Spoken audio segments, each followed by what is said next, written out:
teach back one. Okay. So what I'm going to do Oh, the introduction. Yeah, and the the introduction. start. Okay. all right, and group people staring at you. Yeah.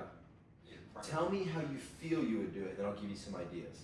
I'll give you a couple of different Well, ways I first of all, I mean, the way it's approached that people are signing up is for, I don't know what you're titling it as, but situational awareness, threat awareness, whatever the titling is, right? So if they're signing up, the sessions, So, okay, let me help you here. yeah, I start creating a weapon mindset, personal safety threat awareness, typically the same couple of ways that I start level one, the old level one.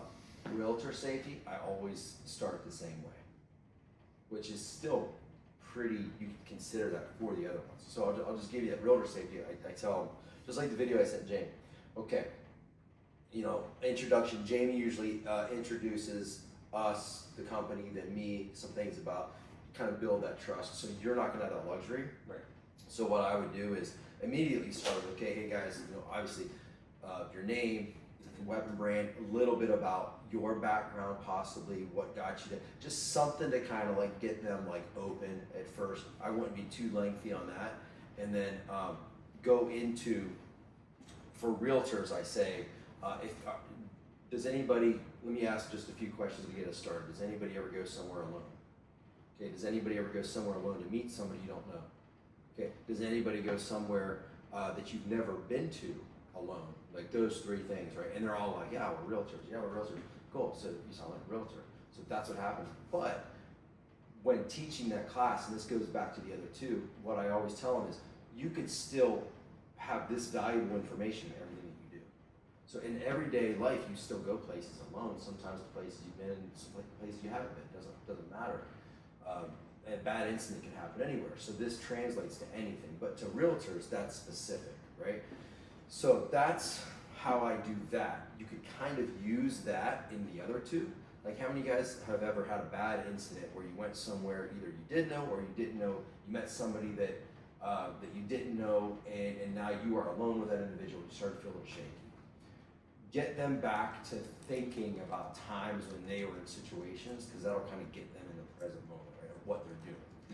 That's one way. Another way is, all right guys, first things first, tell me what a couple of your fears are that you guys want to cover in this class. From the title, from the description, tell me what. I do that a lot with private groups. So like private groups, I'll say, before we get started, we've got a curriculum. Is there something that you want before the end of class, whether we start now or then or later, something that you want covered that is your fear?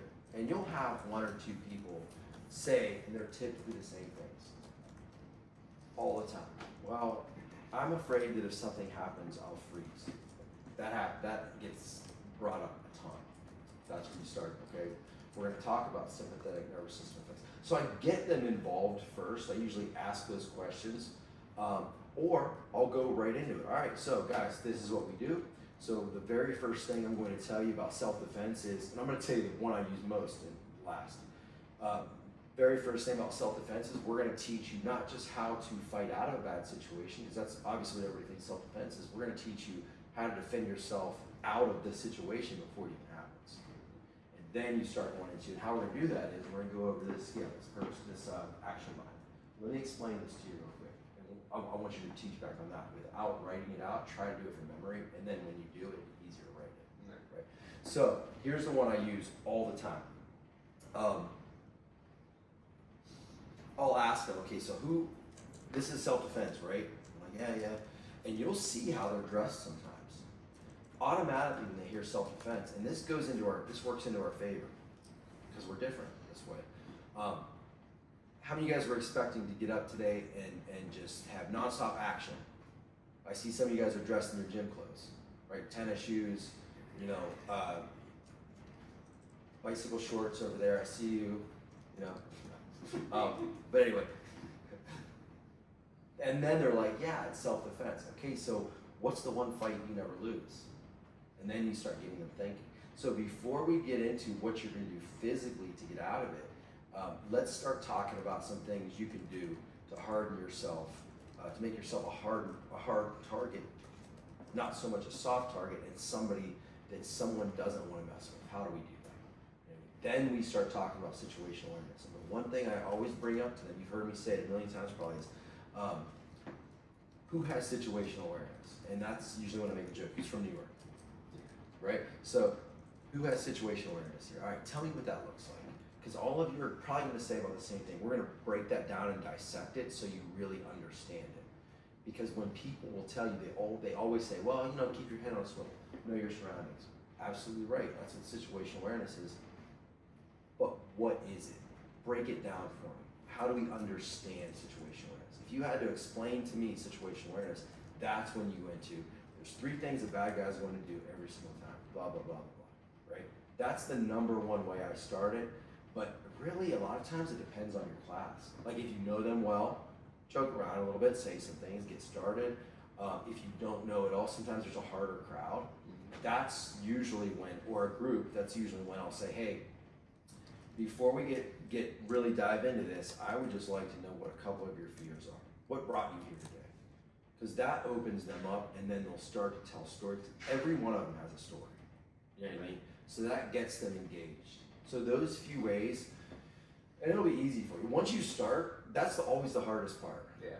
In your head, it's really not, but in your head, that's the hardest part. Like, what do we even start with? But if you can go with one of those few, the go-to is always, hey, tell me about situational awareness. What's one fight? You know, the self-defense aspect is physical, because I explained to them, this is kind of along that same opening. I'll say, okay guys, how many of you guys have ever taken a self-defense class before? And you'll have a few races, you know, church, maybe military, maybe you went to a martial arts studio, something. Who's all taking self-defense? Okay, when you went to that self-defense class, is this typically what it looked like? You showed up, and your instructor, he or she says, okay, so let's warm up, cool. So the bad guy does this, you do this. And typically they'll be like, yeah, that's kind of how mine was. When I took it, back in college for that one credit I needed, blah, blah, blah. I mean, I heard it all, man. That's when we're like, okay, so before we get to that point, let's talk about how to avoid that. Because one thing that makes us different is we're going to teach you the universal behavior characteristics of a potential bad guy. And then once you know them, it's easier to avoid them. And then that's when we also can go into the acronym ARAR. That, once you get on that, it flies. Accept. Okay, you guys are already here, you've accepted it. The R, let's recognize the signs. That's where you recognize. Now act. The action part of it. Like do something, whether it's avoid it or not get out of it. But that R is, you'll spend the longest amount of time on that because that's your situation awareness, right? Personal safety. Make sense? Mm-hmm. So let's do this. Okay. Let's just pick, we'll set the group. How about I set the group for you? Like envision this. So you've got 5 or 6 people, 1 or 2 of them maybe like in a neighbor type way, and then you've got several of them you've never met before, mixed crowd, and they're signing in, doing whatever paperwork they got to do, basically the arrangement of the class is all set. Now, bam, Kevin's up. Just address the class. Like, what would you say? I'd introduce myself. Okay. Kevin Baker. I'm part of the Weapon Brand name, Weapon Brand.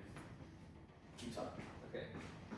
I became engaged with Weapon Brand as part of my desire to understand how to defend myself, understand my surroundings, what is a threat that can be a threat to me and my family, and understand the idea of being aware and understand the idea of how to defend yourself if you're attacked and there's an act against you, and how to get away.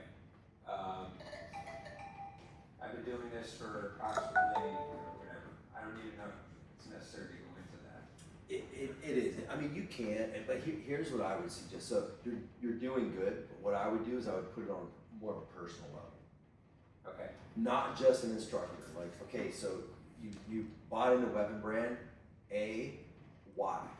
Because if you bought into it, right, because they look at us sometimes as, you know, we have to tell them why Weapon Brand, right?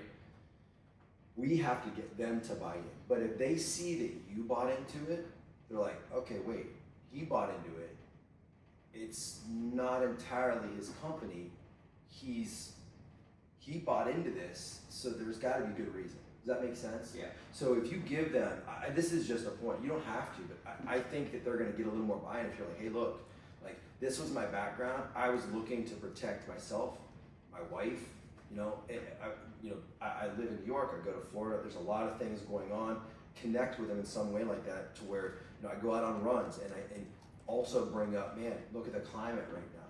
Like things are getting a little crazy. You don't want to be like the ambulance chaser, but you want to put some validity to what they're doing.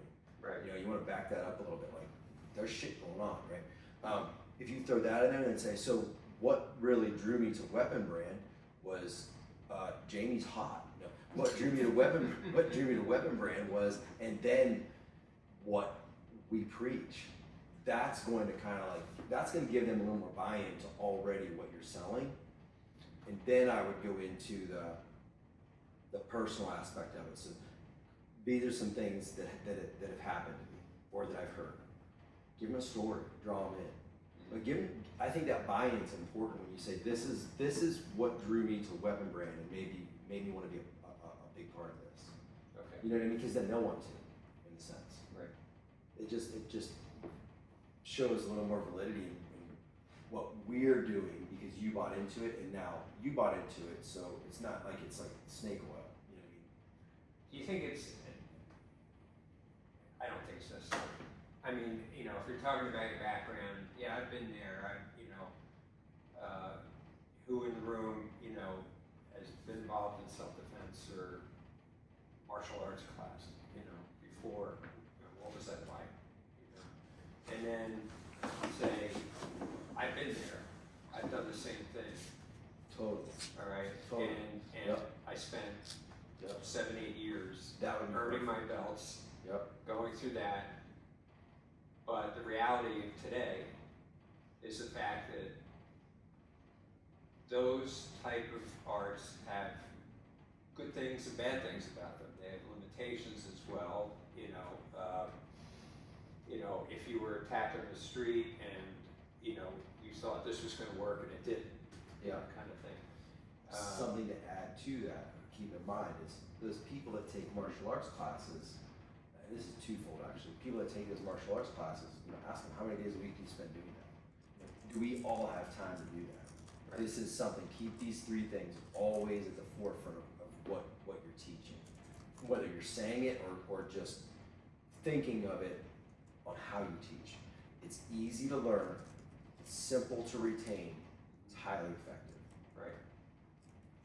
That's a buy-in for a lot of people. When you box, the first couple of times that you boxed, you still felt like a fish out of water, right?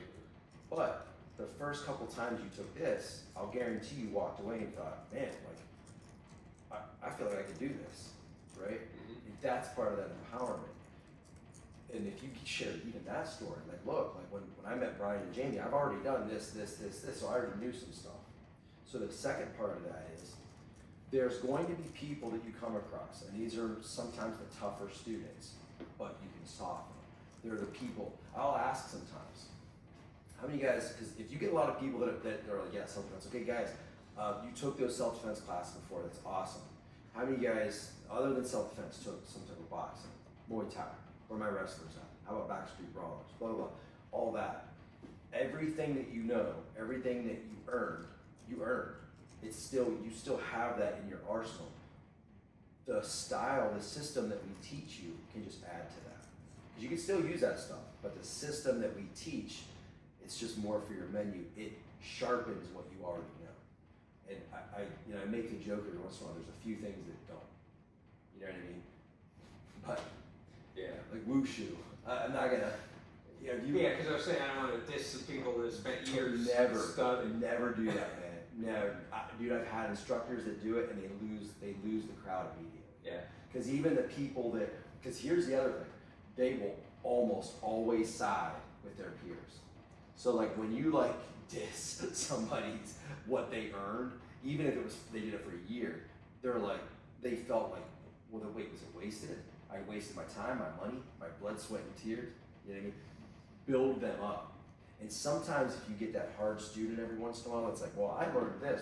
Cool. So here's how you can add to that. You know what I mean? Or I'll call on, hey, so like, what do you think? Not to like prove they're wrong, but to like build them up, like champion what they did. You know what I mean? So that's huge. You won't get it as much with older individuals as you will with younger. But younger people, they want to show, yeah, I do this. Or like sometimes like former cops or something. They're like, well, you know, cool, that's awesome. So let's just add to that. Let's just make that better. Right. You know what I mean? Okay. Yeah. So, yeah, the three main things of it's easy to retain, it's highly effective, and it's, I don't want to say simple, but straightforward approach You to said, yeah. I always say easy to learn, easy to remember, highly effective. Yeah, okay. All right, easy to learn, easy to retain, and highly effective. And those are just additions to what you may already know. Yeah. If not, it'll help you be your own weapon. And also on the opposite side of that, the ones that don't know anything, build them up. Okay, awesome, you're a clean slate. Right. So we're gonna teach you some stuff today that you're gonna pick up like that. Yeah. Because what happens is those people that don't have any experience, they see and hear, oh crap, there's people in here that know karate. Shit, I don't know anything. They're gonna have a one up. No. We're just gonna sharpen what they know, give them some new information. We're giving you brand new information. You're a clean slate. Now it's gonna be easier for you to remember and do because that's all you know. So build them up also. Okay. Yeah. Got Think, if you think this, when you go into every class, if you could just keep in the back of your mind, I don't care how I do it, but somehow, some way, every single one of these people have to feel more confident walking out than what they came in. it. Right. You don't want them confused, you don't want them thinking, oh crap, if this happens, make them feel more confident about leaving than when they came in. Okay. So after that piece of it, all right, then would you go into the action line? You could. So go through ARAR. Yeah. And also, Okay. just a little caveat, let them know, say, hey guys, I might jump around a little bit, but we're gonna cover everything. Right. But we're gonna go to that. For instance, when you ask a question, we may cover that part of the curriculum. Cause sometimes, we, like, up in CAP, I had like agendas, and I'll let them know, like, oh, we're gonna cover everything on this agenda, but depending on questions, depending on people's comments and concerns, what their fears are, we may jump around, we're gonna cover all of it. But an easy way to stay on track, especially personal safety, and you could do this with level 1 too. I gotta stop calling it that. Yeah. An easy way to stay on track are these two things: ARAR, action line. Yeah. If you know those two things, everything else will flow. Okay. Yep. So we use an acronym ARAR, accept the fact that you could be in danger, right? Recognize what that danger is and how to recognize it, Yeah. right? Recognize what it is. And then you have to act on it. And the last R is recovery. Yeah. Right? Recovery, but we'll get into that. Yeah. Right? And what I do from there is I tell them what each one is, and then we go into it and break it down. Okay. Yeah. All right. So accept, is that when you get into more of the situational awareness and then, you are recognized, but the accept is you're a target. Yes. The accept is You could be a target. you could be a target, and I always tell them, I always give them little like attaboy, like you're here. So obviously you have accepted responsibly that this could happen to you. You've accepted it, so you're here. So congratulate yourself. You know, I give them that like push. Yeah. Okay. But that's also somewhere where you can say, hey, so just FYI, you guys are here, but you guys have family members that could also be in this, because that's also a seller, right? Well, this is who we're talking about. Accept the fact that it can happen. And you could break down statistics during that part. I used to break down like between Ohio and Florida, the number of people that are incarcerated, the number of people that are getting out, things like that. You don't have to do that, but you can kind of give what you want, any kind of example you want to the A, to accept. This is why you have to accept it can happen. Here's one. Sometimes I'll do this too. Active shooter. Google your birthday, the month and the day, not the year, month and the day, and type in violent attack, active aggressor, active shooter, any of those things. And on that birthday, something's going to come up. So what does that tell us? Every single day, somewhere, somehow, it happens. Just because you don't see it on social media or the news doesn't mean it's not happening. We become desensitized to it. So accept that this could happen. That's one way you could always do it. The birthday thing's great. Because that kind of blows some of their minds. Yeah. They're like, oh, because they know, they always act like, yeah, I know it's happening every day. But to hear that, they're like, wait a minute, and some will do it. Some will actually, I've had people come up to me like, hey man, I Googled that. Like, and I've had people where they're like, I Googled that, and then I Googled my wife's birthday. They're like, and I'm shocked. I'm like, you know your wife's birthday? No, I'm joking. So, I would be pissed. Yeah. So, but yeah, that's an easy way to cover that. Yeah. And then go into the R. This is the lengthy one, and this is the action line. Yeah. Okay. That's in the R. Yeah. All right. So the action line is a line. Oh, yeah. Okay. All right. Yeah. You know, that's what It'll line be is, easier a for line. you to write it down after you talk about it. Now, I promise you. That's why I was like, Yeah. this line, all right, goes across. Over here is a circle, goes through the line. I'm just gonna pause. I'm going to tell you because I've done this before. If you don't draw it and you do that, because I've done that. I've been like, hey, picture this. Okay. They look at you like You they are lost it. lost in the hot sauce. They're like, what is he talking about? You have to draw it. If not, I you know. will lose them. But for you, just right now, Well, I have no 'Cause I intention know what of it is. doing this. 9. circle. James blocked us out. Yeah, entirely. she's never pays attention to us. I don't know why. What the hell, James? Ever. So go ahead. Tell me about R. Tell me about the line. What do you mean the action line? Well, the action line actually has the circle, but coming off the circle is a line that goes off this way. And the line, as you can see, that goes down to the right, Okay. right? Over here are pre-incident indicators, Okay. all right? We'll talk about what those are, Okay. are. Yeah. All right, and the circle itself, up here are the pre-contact cues. And we'll get into what that means, all right? Okay. And in this circle, that is the act itself. That is the attack, Yeah. right? The fight. Okay. I The call it fight. sometimes the action, or this is the fight. Physical portion, physical fight. As you can see by my drawing, Yeah. I noticed. you know, it says SC, that's subject control, or escape, Good. get the hell out, Yeah. right? Good. And this is the recovery over here, but you notice that it's all about the lead-in Yes. from. So I'm gonna help you real quick. Okay. And it's something that also, once again, helps build their confidence. I'll explain. This circle is here. Look at this line. Look at this line. This is a shorter line. Because I'll make a joke. I'll be like, I know I can't draw. But have you noticed that this circle is off the center? Right. And there's a long line, a lot of space over here. And they'll kind of get where you're going with that. And the way that you build their confidence is, so this is, like, just like you said, you did great. This is the recovery, the after action. And if you ever like lose that, start thinking, because that's report rating. Yeah. And then I'll throw in there,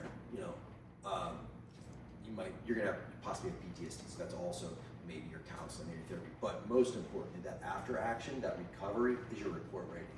Like what you're gonna do after that, now that everything's settled. So, 2 ways to give them confidence. You gotta write that report, because they're gonna ask you how you beat, or why you beat the living crap out of somebody, and you're going to explain how they were attacking you. Thinking like, damn, I'm gonna beat somebody else. Like, yeah, to get back to your family. In a sense, I make that joke sometimes. Some people get it, some people are like, bobblehead, right? But I explain it. The circle's off here. So this space, this is the action. What we want to avoid. This right here, we're going to talk about. That's that pre-contact cue. That's what the body physically does. This is directly after, and explain. I can go back and forth, but this is where you build our confidence. This line right here. Look at all this space. What does that mean? What is this, and what does that mean?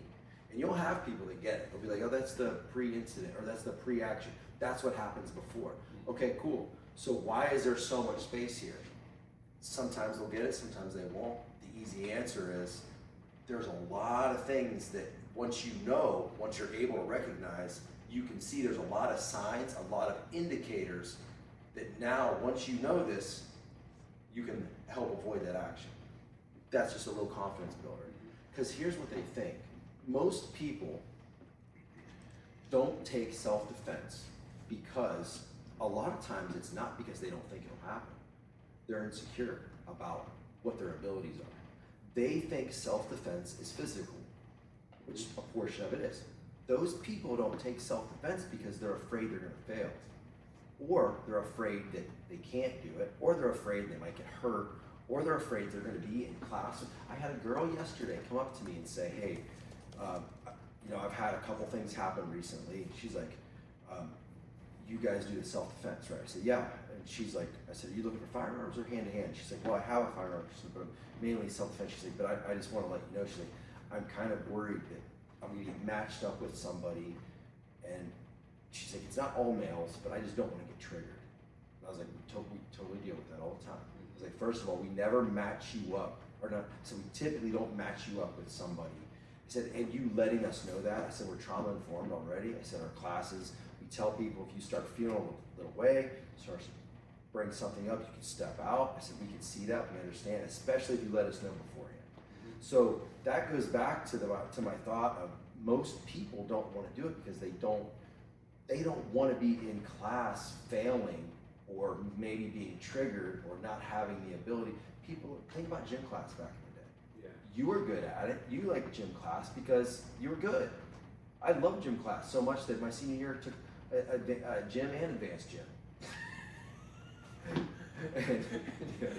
And you got extremely good grades. Oh, hell yeah. I was smoking people. Dodgeball? Bro. How was science and math? Not too well. But I'm there with you. I did a lot better in college than I did in high school. Yeah, me too. High school, sports. Yeah. And I'm going to the military. I don't give a shit. You know what I mean? Like, not good, man. But anyway, thing about gym class. Why didn't people like gym? The people that didn't like gym class, why didn't they like gym class? Because they really wanted to do algebra? They liked calculus? Yeah. No.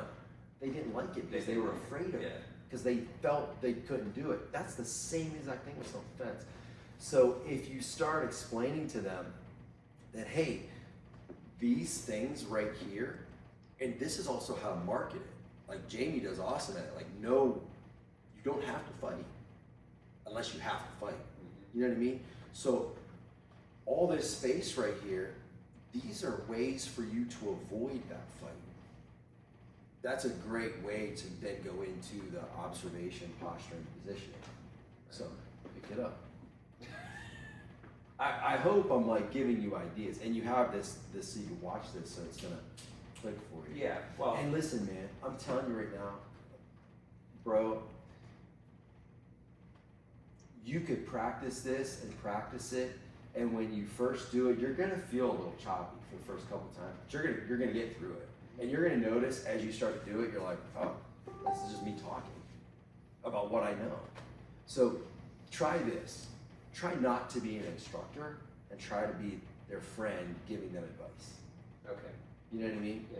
Because when you instruct, they already know you as the instructor. You know, or wait, what does it say? Oh yeah, the trainer. Yeah, like a shoe. Yeah. So by the way. Nobody told me. So, they already know you're the teacher, but if you get in your own head thinking, I'm just gonna give them advice. I'm just giving them the best advice that I can give for people that I care about. Because you kind of do. You know, I've been through a situation, man, where there's an individual that went into a prison and he took my program, and I wasn't the teacher, but it was my program. And I was supposed to be there that 3 days, and I got sent off somewhere else. And I chose to be sent off. And he went to Lebanon Correctional Institution and got into an altercation with an inmate that had a lock and a sock, and that guy's now mentally disabled. Wow. And I held that for a long time. So like, think about it. Those people that you're teaching, if something were to happen to them and they didn't succeed, you carry that. Yeah. It's heavy. So, you know, think about, these are just people that I'm giving advice to that I care about. That's it. And you'll open up a little bit differently. It won't be so like, hi, I am Kevin Baker. Right. I am a weapon brand instructor. I didn't tell you I was totally doing this AI. Oh, you should. Yeah. You should. I'm not gonna, it's gonna be virtual. I'm not gonna actually. This is what I think you should do. Do it all AI, but have that recording, and then you stand up and play and lip sync it. Like you're in an Asian American movie. Oh, Jay, we're in for a treat, boy. Hey, let's be honest. New York is fucked. It's been fucked for a long time. Oh, I know. Without. Let's go back to you're at you describe the action and then space before it. Oh, all right. So we have the action where the physical assault's happening and what you would do about it. And before that, you notice the line is longer on this side. It's up to the left. It's a lot longer than on the opposite side of the act. And the reason for that is because a lot can be done, or you can do, or will happen prior to having to defend yourself physically. And that includes observation and indicators that are going to be given by that, you know, individual or individuals prior to an attack on you, and their posturing and positioning. And we'll get into the observational side of it and talk about that. Let's talk about that first. Okay. All right. So Good. So go into what are those indicators? So the indicators include. And remember, this is the R. Yeah, this is the recognize. Okay, so this goes back to recognizing what those indicators are. All right, pre-incident indicators, which could be, you know, you always do the walk thing. Yeah, it's a good way. Okay. Because it's kind of funny, kind of brings, and you get them to feel something. Okay. Yeah. So Oh, sorry. one of them could be. Oh. Yeah, you're getting a cue. You're getting a cue from the director. Isn't this a moving cue?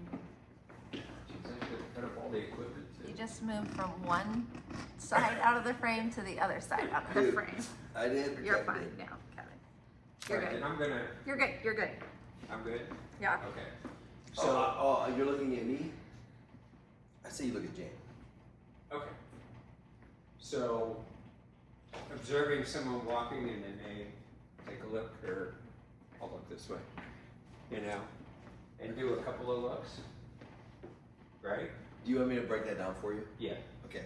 So, this is how I do this. Okay. Like, all right, I'm gonna give you two examples. The first one is, you already know. First one is the cat. Give him the cat, the house cat. Oh, okay. Easy, right? Yeah. Let's picture a house cat.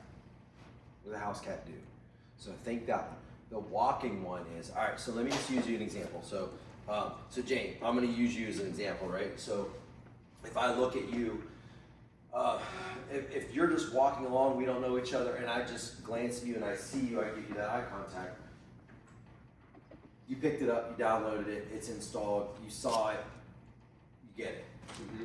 We saw each other. Right. But if I look at you again twice, what did that do?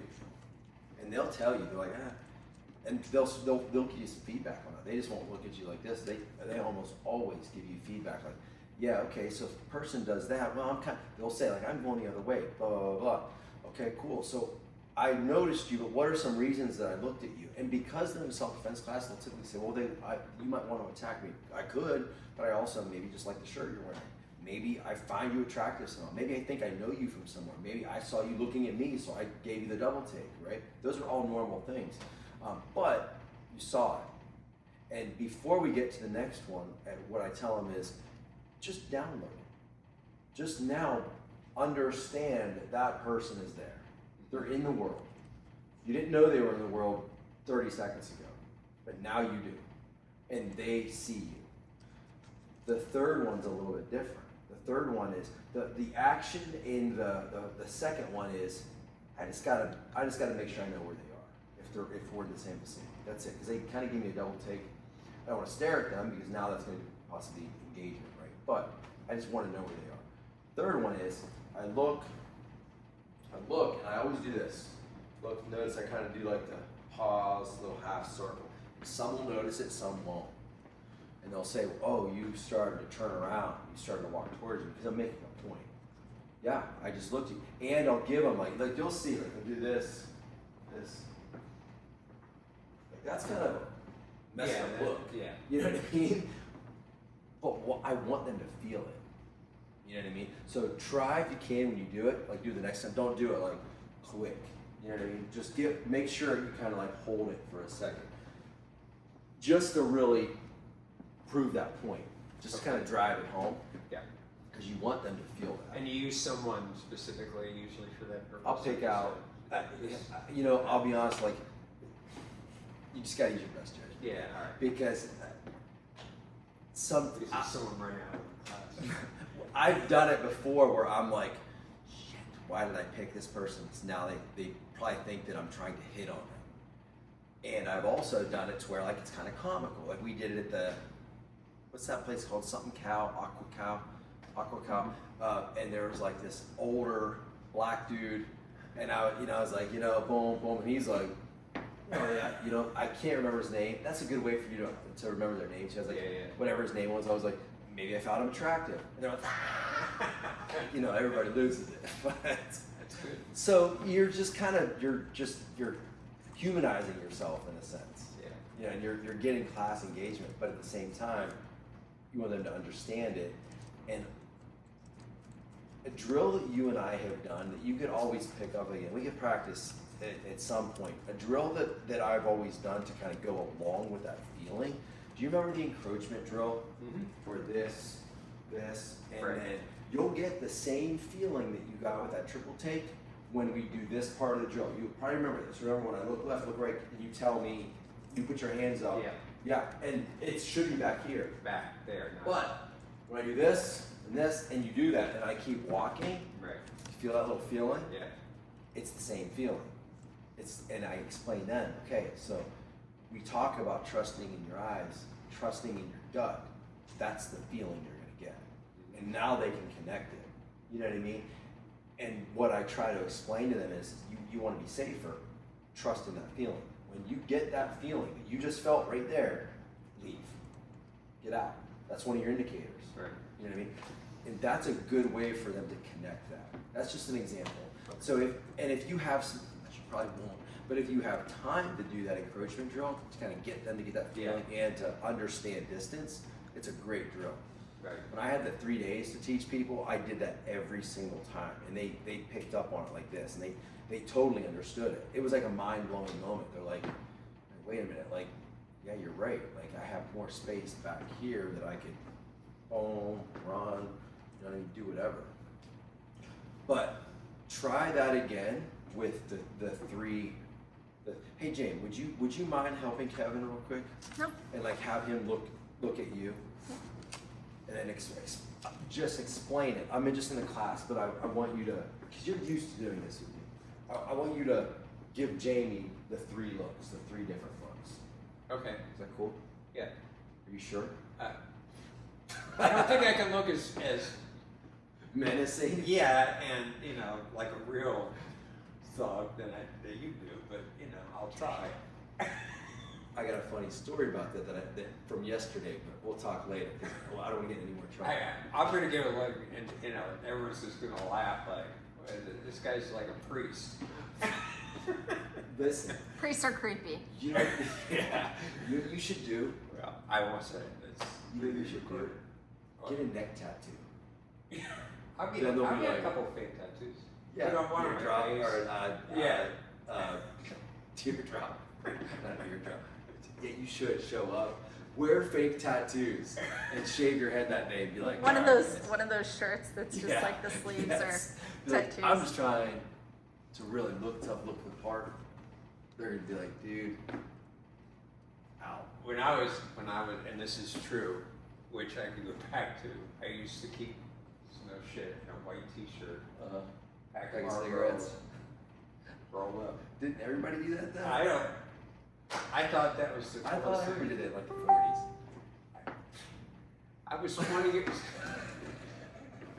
and I'm like, hey, you know, what is it, Fonz or something? It's Yeah. like ridiculous. I mean, we all had a leather jacket, white t-shirt at some point. My parents couldn't afford that. Let me start. All right, let me. Save menacing for the 3rd. So- Think of it this way. Do the glance. Glance, double take like you recognize her, Okay. menacing. Cool. I don't know if I can say. I'm telling you now, if you smile, it looks real messed up. And if you do this, real bad. Definitely don't do it to anybody in class. Well, unless, yeah, probably wouldn't do it to anybody. I feel like I'm in a real acting class. And action.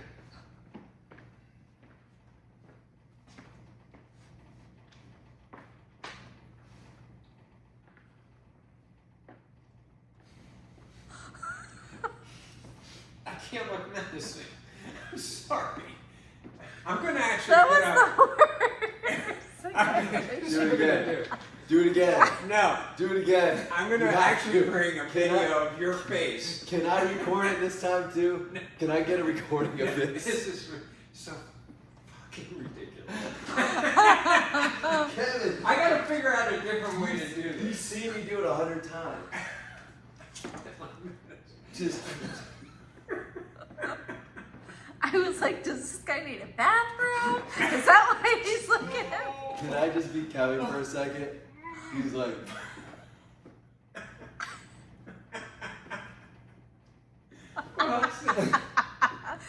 It was creepy from the start.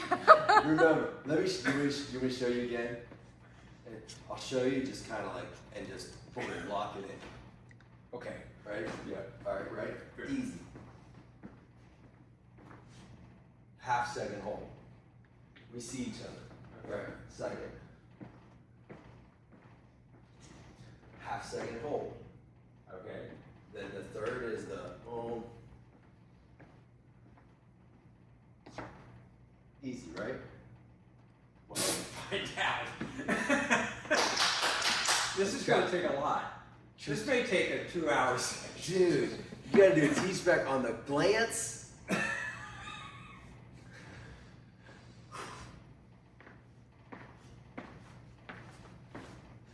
So break them up. Break them up. Yeah, I was just doing like the quick glance a couple Okay. times. Okay. Right? Cool. So So like then this time it's like Just one time, the first one time. then 2 times, then 3 times. So real quick, this is what I do. Yeah. I'll do the first one. Be like, okay, guys, notice that little glance. And some people already will be like, I felt creepy on that one. Like, bro, you don't even have any idea. That's the first one. Just so get a little interaction. Okay, you guys notice that? Made eye contact. Cool. So now here's the second one, and then talk about it briefly. Go ahead. Okay. So this is first one. First one. Boom. and say, okay, guys, notice that? Eye contact. Okay.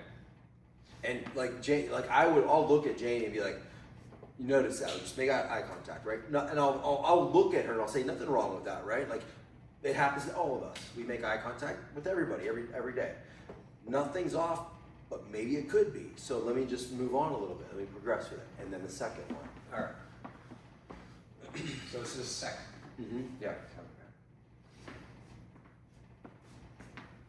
Nonchalant, right? That's perfect. Okay. So now I'll take that few seconds. I'll say, okay, so you guys notice double take, right?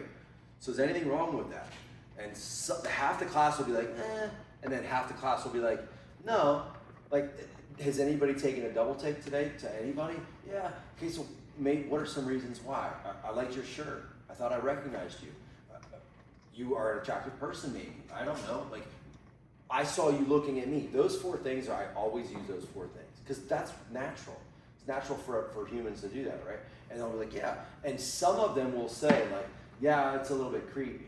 And then I may go into, that double take may not mean anything, but it may mean something. And because it may mean something, I'm going to know where you are. If you're in the same vicinity as me, I'm just gonna kind of make sure I know where you are just because we noticed each other, that's all.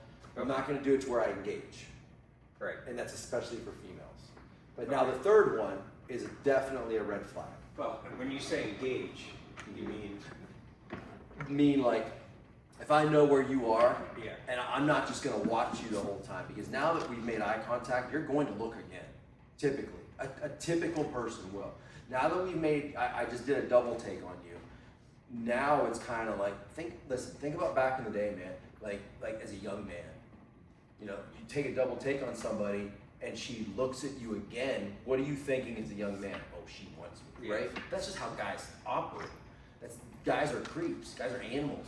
So when that happens, like what I try to explain to them is, especially as a female, know where they are, but don't open that door to engagement. Obviously, unless you want to, don't open that door with engagement to where like I'm watching them and they know I'm watching them. Because now you become, you know what I mean? Mm-hmm. Just know that you can make it known that I see you. I know where you are. Okay. That's all. And then the third one, now this is a red flag. Okay. Because that one, I asked, is that a red flag? It could be, or it may not. May not be. Yeah. Okay. So now third.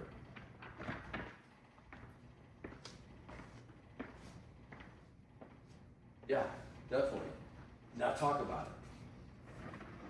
Well, do you ask them I'll to ask give them. feedback of what they Yeah. thought about that? They typically, I'm telling you, almost on 100% of the time, almost every single time, they're like, you'll hear comments from them, like, oh, and that's because they felt something.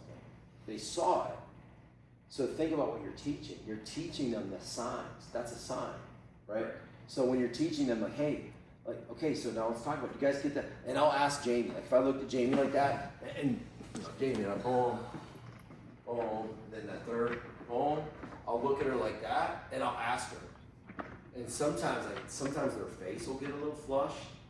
Sometimes they'll be like a little fidgety. You can clearly see that it may have bothered them. And I'll ask Jamie, I'll ask her first, hey, did that make you feel a little funny? And she'll be like, yeah, typically. And then I'll say, did everybody, because sometimes they'll volunteer. Sometimes they'll be like, you're not even looking at me, and I felt weird from that. And here's the crazy part about it, you will too. Mm-hmm. Like when I do that to people, every time, I'm like, bam, bam, bam. And that look, I even feel it. Like I feel that little kind of like tingles. Yeah, it's like when you're really focused on someone and staring and at they them, see you. and they see you, you can, and build off that. yeah. Because think about what you're teaching right now. Yeah. You're teaching universal behavioral characteristics of a possible bad guy or bad situation. Yeah.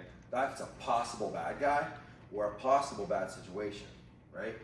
And we're not saying whether it's possible or probable or not. We know right now, no matter what, it's possible. It could very well turn into probable. Make sense? Mm-hmm. So if you just explain that to them, that third one, that feeling, that's immediately what I go into. So now you just looked at her the third time. I would explain, okay, did you feel that? Yep, okay, I felt that. Okay, that gut, that's your gut instinct. That's you seeing and now feeling. Now you have to believe in that. Now I got to make sure, okay, I got to have some space for this. And that's now, and let me back up real quick before we get into this. I also explain when that happens, I just lost my train of thought. It'll come back, but the next thing to get into from that is, okay, so now let's talk about this.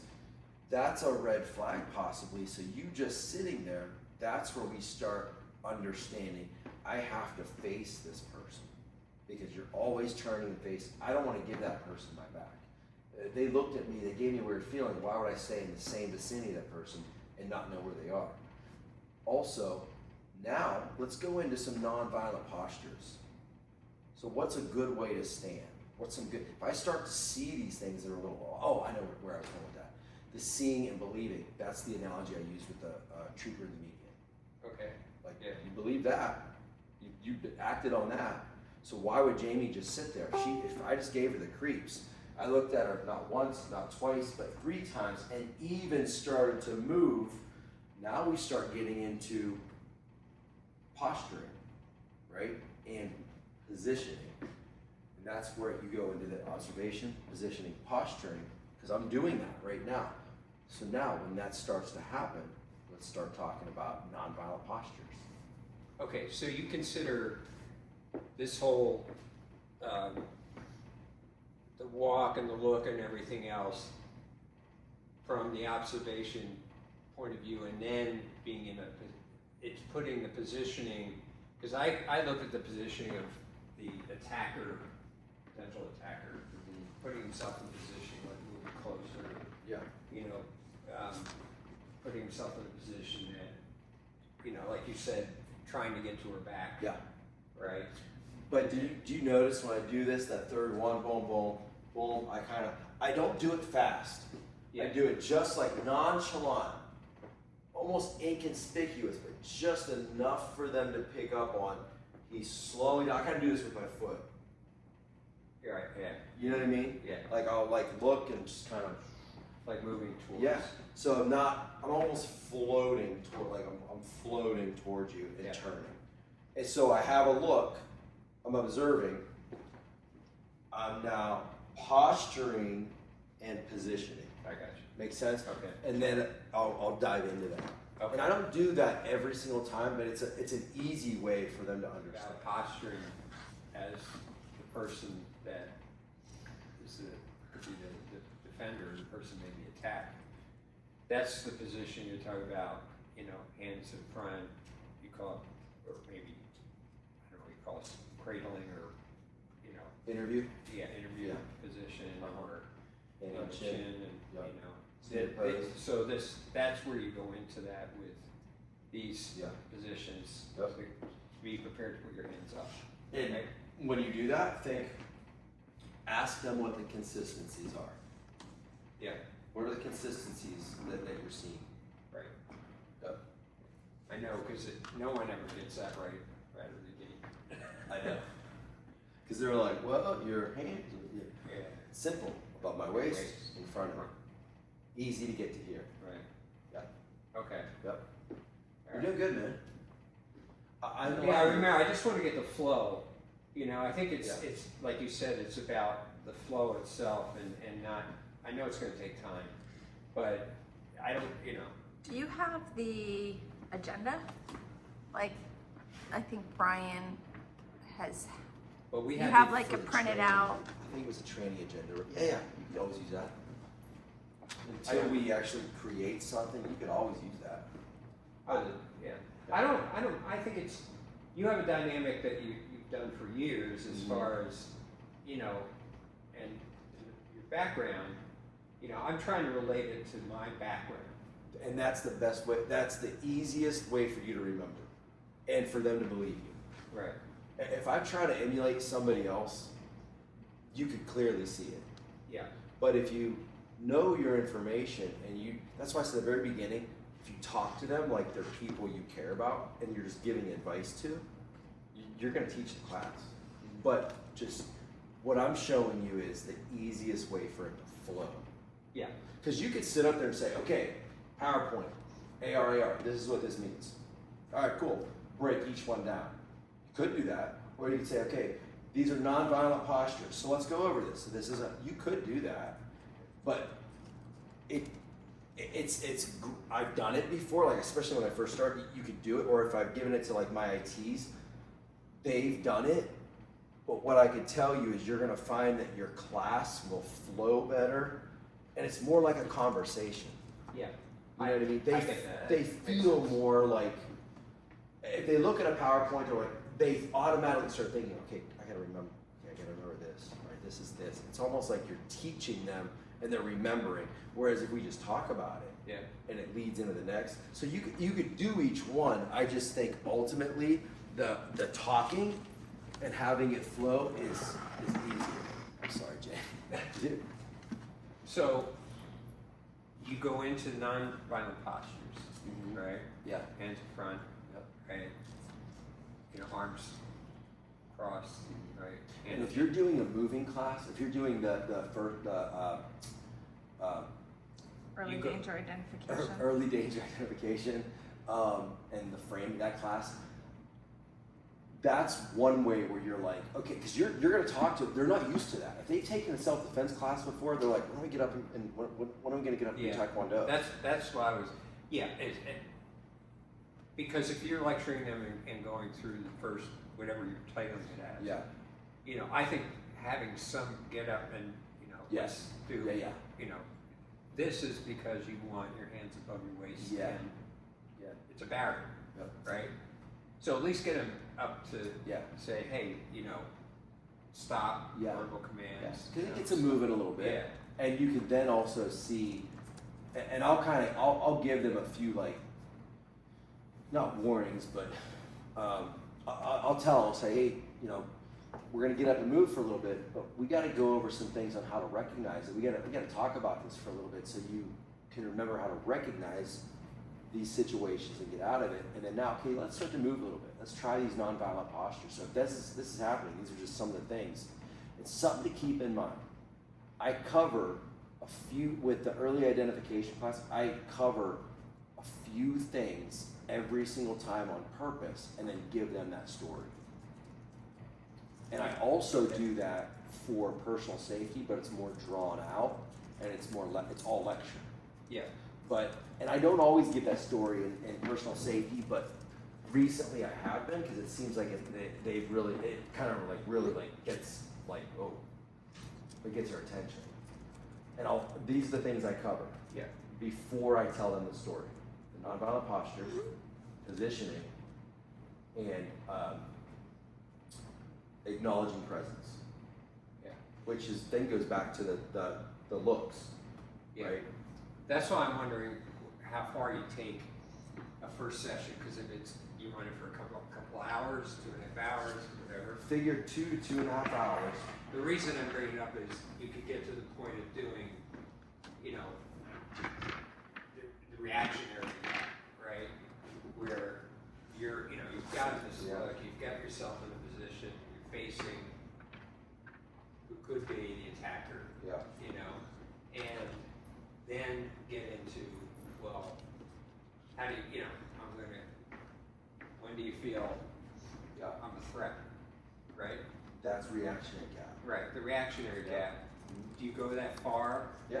For what? Well, when you've gone through You're talking observational, personal I'm talking, if you have 2.5 hours in the first session, you know, with. And you're talking about the defensive framing and early. Well, you wouldn't go that far. I'm just talking about understanding how you feel, because you felt the observation side of this with walking, you're noticing, you want to, you know, then you say, well, do you go into, this is a barrier, you know, this isn't a barrier, Yes. this is a barrier, Yeah.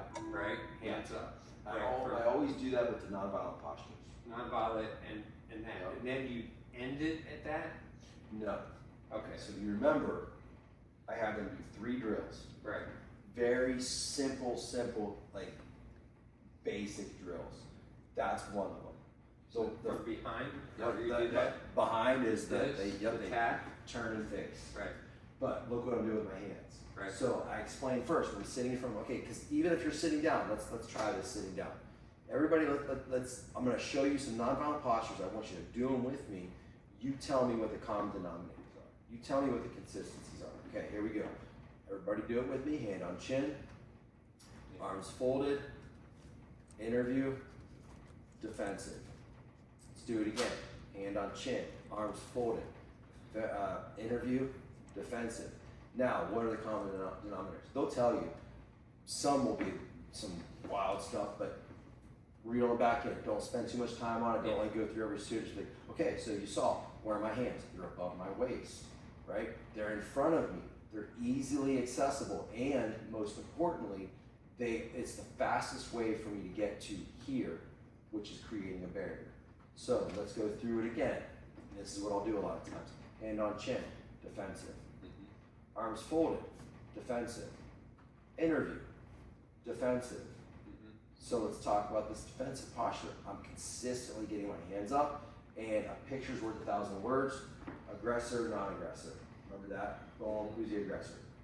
Yeah. Who's the aggressor? I go through that one, so Okay. you start to get, okay, now I understand it. And also, where are these hands? These hands are up, they're in front of me, they're a barrier. This is what a barrier does. At least, you know, you could go into the whole like obstacle thing with your brain if you want. But most importantly, these are quick to react, your muzzle's up. Especially if you have people in your class that you know have shot guns before. I do this all the time with, even if I have a few in the class that I know that, you'll know this because they're always like, oh, I don't care, nobody's, they always want to mention it to you. I don't know if it's our name, I don't know if it's self-defense, who knows. You always know who they are. At least the ones that want to tell you. The other ones, you know, you'll maybe ask. But it's okay, who's all shot a gun before? Okay, who's all shot a pretend gun? Okay, we all have pretend guns. Here's your gun. Cool. All right, see that clock? Right, okay, cool. You've seen this before, right? And what do? When I say bang, you're gonna aim and shoot. Or when I say fire, you're gonna aim and shoot, say bang. Fire. And they're like, they always go here. So why'd you bring this up? You can aim from here, right? Possibly. You can shoot from here. You know, it's still fine, country western, or whatever. So now, boom, they're up here. Yeah. Okay, well here, if you know what a muzzle is in front of your gun, boom, it's right here. Explain that to them, and they're like, oh. Then you go into, okay, so now, first drill, here's drill, boom, he touches, always, no matter what, I'm turning facing. And look where my hands are. My hands are up in that defensive posture. I'm not gonna turn like this, right? But I may be standing this way, boom. The other thing to talk about nonviolent postures is you don't want to make them feel like they're going to fail. So when you say about the nonviolent postures, explain to them, look, I'm a human being. You've probably already seen me stick my hands in my pockets. However, let's talk about that look. When I start to feel or start to see something, the detour sign, the anomaly, something that might be a little bit off, something that caught my attention, I'm simply just going to go from here to here, right? Explain that to them that you don't have to carry yourself like this all the time. Right. You know. Well, you even said people stand like this a lot. Yeah. Just move around. Yeah. That's the next drill. Yeah. So you're getting them to buy in, and not only that, but as they're buying in, it's easy, and they learn it, and they actually take it on the street and use it. So this is the drill. Remember this. Boom. This is the second drill. And you can have a whole class bring somebody up, right? Bring somebody up that has never done it before. It's a way to engage also. So here's what I want you to do, Kevin. I just want you to cross your arms, specifically cross your arms, right? Now we talked about arms folded. So I'm just gonna give you a tiny little example of what this could do. So obviously I'm not getting close enough to you because if I was, you're gonna get defensive posture. However, with those arms folded, and tell me what you guys think about this when you see this. As I start to walk towards you, I'm simply going to make eye contact with you. I'm going to start to walk towards you, and all I want you to do is go from arms folded to arms crossed to arms folded. That's all I want you to do, right? So here we go. Boom, made eye contact. I'm starting to move towards you. Boom. What did that do? And ask them, and they're like, oh. And you'll see that you're like, okay, now that felt kind of, it gives you more like, you know what I mean? When they see that, they're like, oh. Now let's just add something. This time when you do it, and I'll do that a few times, right?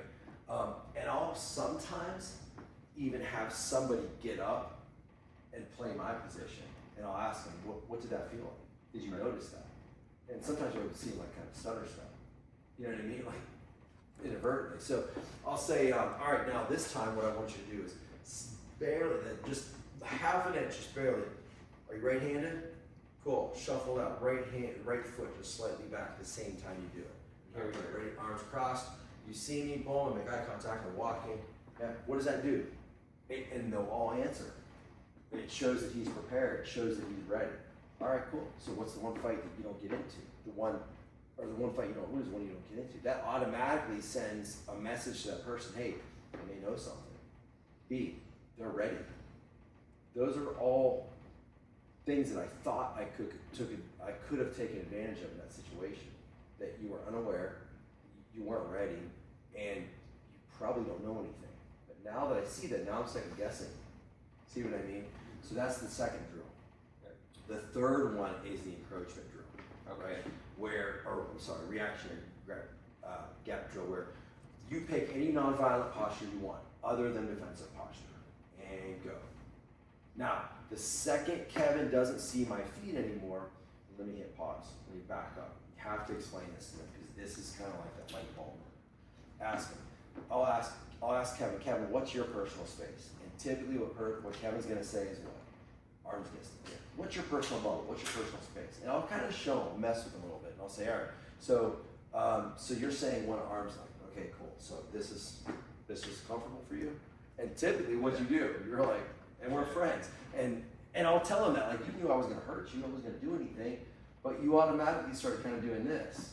So that's not an allowable distance. And people in your life, you have less than a handful that you can get into there, or they can come into your personal space without you actually just saying to yourself, not doing anything, but at least acknowledging consciously that, hey, that person's kind of close. Even if it's your kid sometimes. You know what I mean? So if that's the case, and I'll ask them, would you tell me your deepest, darkest secrets? Would you tell me something really personal? We don't know each other. So then why would you let somebody that you don't know that close? And they'll kind of, oh. So let's fix that a little bit. So a good reactionary gap is Kevin puts his arm up, I put my arm, 2 arms up. Right? So I could achieve that by seeing your feet, he can see my feet without actually looking, using pressure. The second that he doesn't see my feet anymore, that's way too close. Danger close. Meaning, he doesn't have to punch me, he doesn't have to elbow strike me, but if I do end up getting that close, he's just going from one of his nonviolent postures, and the second he doesn't see my feet anymore, he goes to defensive. Well, easy, right? I explain that to him. And you could flow with that. It's just, you go from, think nonviolent to defensive, and I do defensive. Why do I do it? How do I do it? Just, you said this isn't it. It's just simply this. And I can even do it inconspicuously. I'm talking to somebody. Yeah, it's okay. Right. So you're still there. Yeah. And then the third drill is that reactionary drill. Okay. And that's when they start moving a little bit. They start seeing, and what you're getting them to do is going from here to here and recognizing when they should. Okay. That's the whole key behind that portion of it. Right. And one other question I have in this session is, do you go through, front is best, this. Yeah, that's the positions. Yeah, this is, Yeah. what do you think, Yep. Look, Yes. is this more dangerous? And Yeah. this is the worst position, Yep. right? Yep. So from that's when I go into, okay, so if that's the case, if Kevin's behind me, he's in my worst position, what do I have to do? Simple answer. I have to turn and face. We just talked about now having my hands up to not only protect, to strike back, to show the world I didn't want what he had what he thought I had coming, but now I have to turn and face. Why do I turn and face? Because this is my best position. And you could throw in there, I can also identify that. The other thing is a misconception that I'm going to run away. It's not going to happen. If Kevin hits my shoulder, he starts to grab me, I'm not going to be able to run away. Right? So I'm going to have to turn to face to close the distance, to fight out of it in a sense, or defend myself to recreate that distance, then run away. I explained that to them. But once you've covered that, you've covered nonviolent, you cover Best Buy, engaging or acknowledging their presence, and I usually cover that with the 1, 2, and 3, the looks, turn face, reactionary gap, and go through the nonviolent postures, the positions. Then that's when, if you have the time, I'll tell that story. And that story about the elevator, it does a couple of things. Yeah. First of all, it gets them talking, and it shows them the real of what potentially can happen. Especially you hear them all the time, and you're like, okay, and I'll zip through it real quick just to kind of refresh you, have it on here. The story was, and it was a video that I had to review over and over and over again, and helped in creating the curriculum, and also with the investigation. What happened was she came in through a parking garage. She stood in front of the elevator. I explained the setup of it just to kind of so they feel, they can visualize where it is. I explained this was a wall with a window, no exit or entrance. This is the hallway. I basically set the picture for them, give details, right? So they're right there. I don't say anything about the female other than she was a younger female. And individual walks up, he's about 5-6 feet behind her, and she does this. So we just talked about reactionary gap, we talked about positioning, we talked about acknowledging, we talked about turning facing, we talked about all these things, positions. What could she do to make that situation better? And then when I say that, that's typically when they're like, you'll get a straggler every once in a while. It's like, leave. Okay, leave. What else? Pretend like they're making a phone call. Okay, cool. All I'm doing is getting their brains to work. Yeah. In that situation, think. They're hearing things and they're saying things, right? So I'm getting their input on what possibly they would do. They go through all of it. Sometimes you have things where they're like, turn and face. And I'm like, so you want me to do this? Like, let's think about it. Let's be realistic about it. That's probably not going to be what she could have maybe done this. Quarter turn, just so. And we talked about Best Buy. What could she do? She doesn't have to talk to him, but she can at least make eye contact, know that he's there, and she just acknowledges his presence. So they're getting all of it. And there are, I'd say, more. Jamie could probably attest this too. There's more classes than not that people won't say leave. There's more classes. Not by a lot, but there's more classes that don't say get out of there. But every once in a while, you'll have a person that's like, leave. Okay. And I got to tell you something about this too. But just to kind of finish that before I tell you kind of like the psyche. I tell them, okay, so he came back, he saw her. I don't spend a ton of time on it. Yeah. Because then they get into the, well, why? Blah, blah, blah. Who gives a shit? It happened. Don't let this happen to you. And I tell them, if I told you the end of the story, none of you would have said turn face, fake a phone call. All of you guys would have said what so-and-so said, what Jamie said over there, leave, right? Leave, get out of there. But that's not reality. We go to places and we start, and this is where we start talking, this is the second part, where we start talking about giving the benefit of the doubt to people. You know, and I'll say, hey, would you give me, you like your car? What kind of car do you have? Cool. Will you give me the keys to that? Can I use your car? No. Why? Well, I don't know you. So you wouldn't trust me with your keys to your own car, but would you trust me with the keys to your life? And they're kind of like, oh shit, you got us, right? Because none of them said leave to me. So you're giving me the benefit of the doubt, and that's where we give them the stop giving the bad guy the benefit. Stop putting his feelings before your own safety, your own life. Right. And they start to get that, but you have to talk about the reality. Look, we've been in situations where we don't want to make the other person feel bad, and we don't want to be embarrassed. We've all been there. Yeah. Let's go back to the A. You're here, accept that could happen. And then they start, once again, more buy-in, right? And not only that, man, we're not just trying to get them to buy in because we want their money. We want them to buy in because if they buy into it, they believe in those techniques, they believe that they can actually do it, and it makes them safer. You know what I mean? And we get their money. Mhm. So, yeah, but anyway. So is that what the first, I don't know what it's titled again, but the first session encompasses? Early Yes. danger identification. And I squeeze all that in the front because then that builds into your defensive frame. Were you there last time? You weren't there with Ron and Tara. No, I didn't. So, I know Ron was there. So. yeah, not this last one, but the time before, Ron, they helped with the class. Yeah. Yeah, the class. So we had that in the firearms class.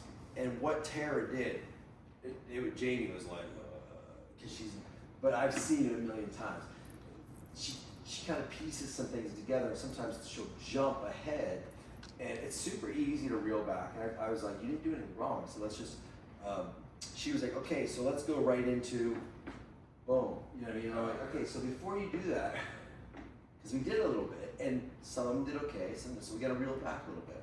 So that's why we cover all of that, so they have the understanding of why they're doing it. Because if I just said to you, hey man, all right, so when this shoulder moves, Right. you'll be like, okay, that works. Well, why? Why am I doing this? Right. Why would I be here? You know what I mean? Why wouldn't I have you get the whys all day long. You know what I mean? Whys and what ifs. Well, what if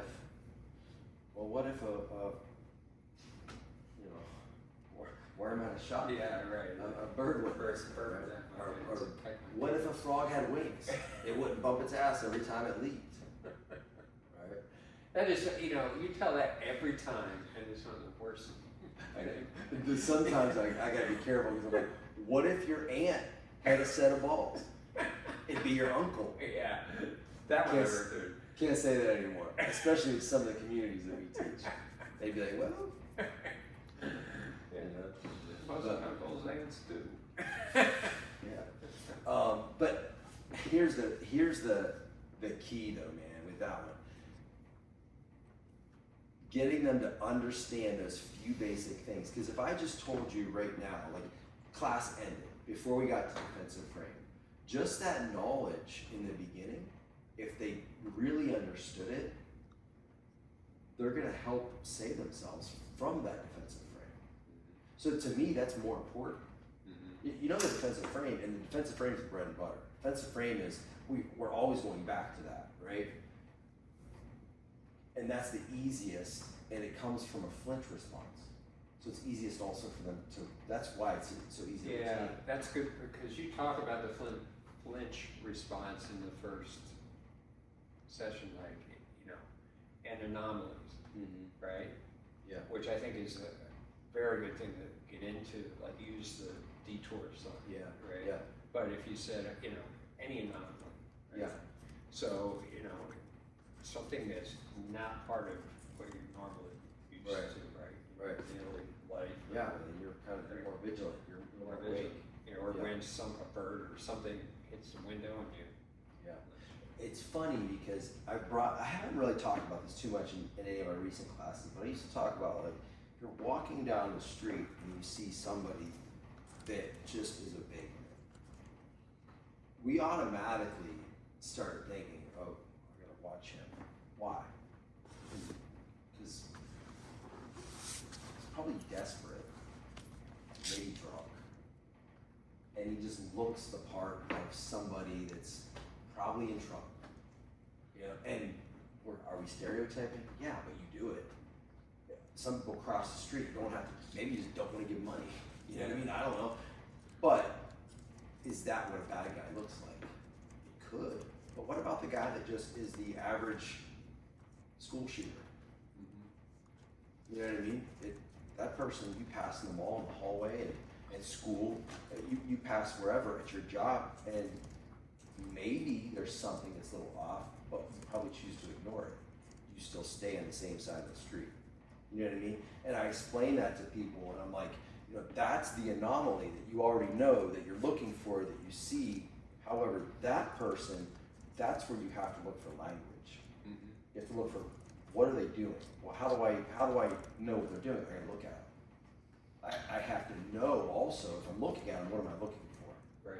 You know what I mean? I noticed that it's a lot of, you can use even current events, like the mall, the guy with the knife in the mall. You saw that one? It was on the news recently, and it showed him, they had to cover up a lot of it, but he stabbed like, I think 17 people or something like that. And he killed a few of them, but he had a large knife. He was, I think, in his teens, and it was just randomly, I forget where, I don't know if it was Did Florida. you see that, Jake? What? That mall knife incident where the kid was going around and stabbing, and he was doing it randomly, and in the video, this was like within the past 2 weeks.